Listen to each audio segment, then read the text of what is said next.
Hello everyone, welcome to Black Girl in the World. If you don't know me, you will, and if you do, welcome back.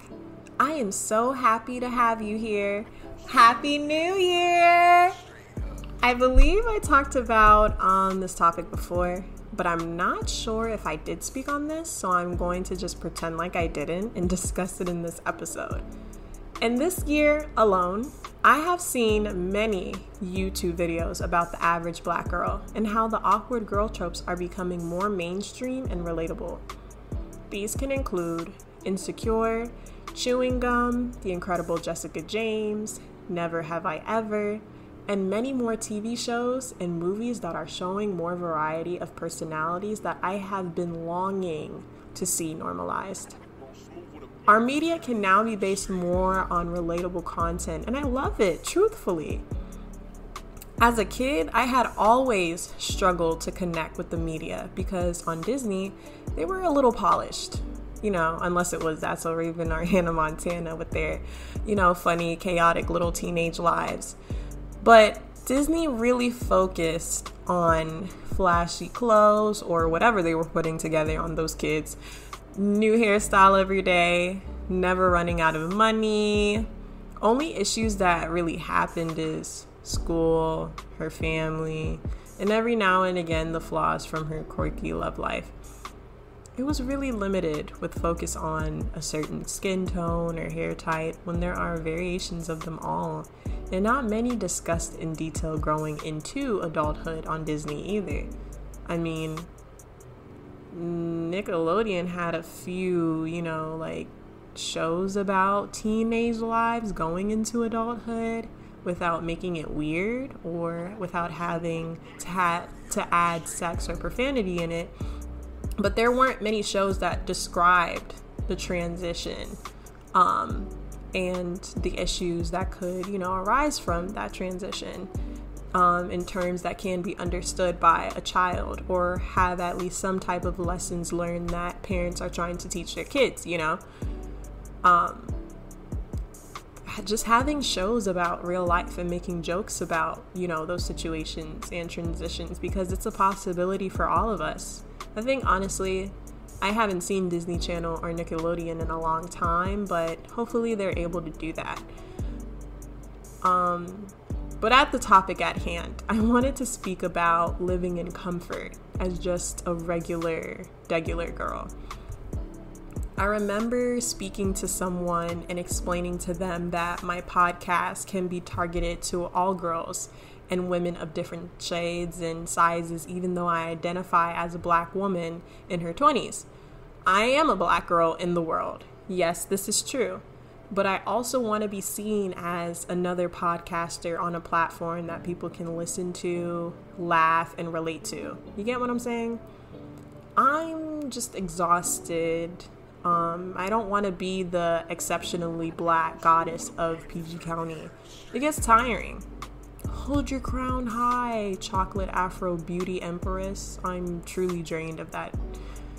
Every day we have to be strong and refrain from crying. But honestly, you guys, I want to be that delicate flower.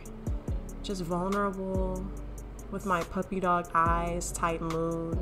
I want to be held and told it is okay to be sad sometimes.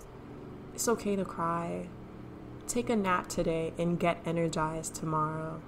I actually do not mind sadness sometimes because I feel like it helps me grow, to regain inspiration and appreciate reassurance.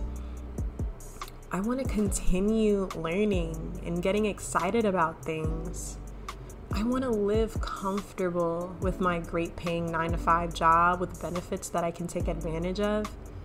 A growing relationship with my boss and coworkers. I can go home to my husband and our dog, and eventually our children will get excited when telling me about their day as I'm making food for them.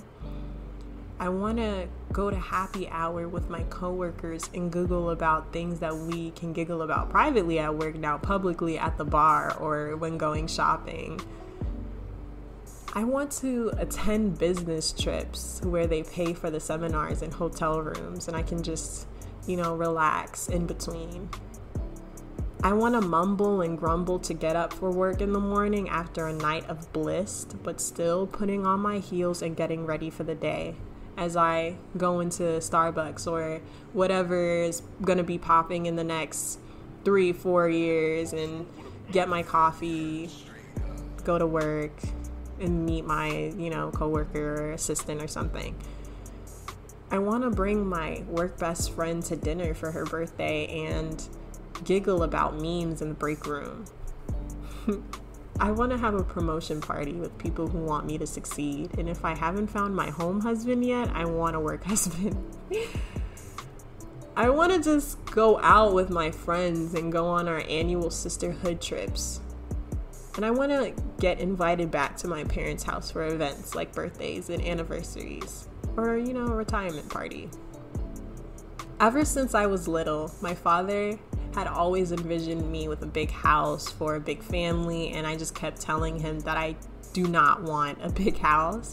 I just want a nice, comfortable little home with a guest room and 2 or 3 floors for my family, like a townhouse that I live in right now. I don't want a big yard. I have realized in a world where hustling means to be your own boss and selling anything and everything we can think of, and honestly, I really commend some of you who have succeeded in mastering the algorithm when necessary to sell your items and your services. But not all of us are built to be bosses, and you know what? I am perfectly fine with that. We have to have people working for someone, honestly. We are all working for something or someone. Being a boss is cool and everything, but many people do not realize that your clients are technically your bosses. Not trying to ruin anything for anyone, but aside from that, it becomes pressuring to see so many businesses and people telling you that you can make your own schedule, regulate your own money, and just do it for you. It's nice to know that there are more options for people. In my world, I see Insecure, and I see myself living like how Isa lives, or similar to that. I'm not saying that I want to live out all her struggles and that I make the exact same moves that she did, but she, as a creator of this show that has provided so much representation, really pushed the conversation of how we function every day with our mental health, family, our jobs, friendships, and romantic interests. We make mistakes. Things that are in our past creep up on us sometimes that we probably wish we could change. Nothing is straightforward because there are loops and turns of the future that we didn't see coming. And I hope and I love that I don't feel alone in the feeling where things are chaotic right now, but baby, it will get better. And that's how I feel when I see Insecure. What this short episode is saying is that I want to live my life how I have always envisioned it to look like as a kid. I, made a few changes here and there as I got older, but I knew what I wanted as a kid, and I still want those same things. I didn't expect the big house and the fast cars or to be in the limelight with my NBA husband, although that would have been an interesting play of events.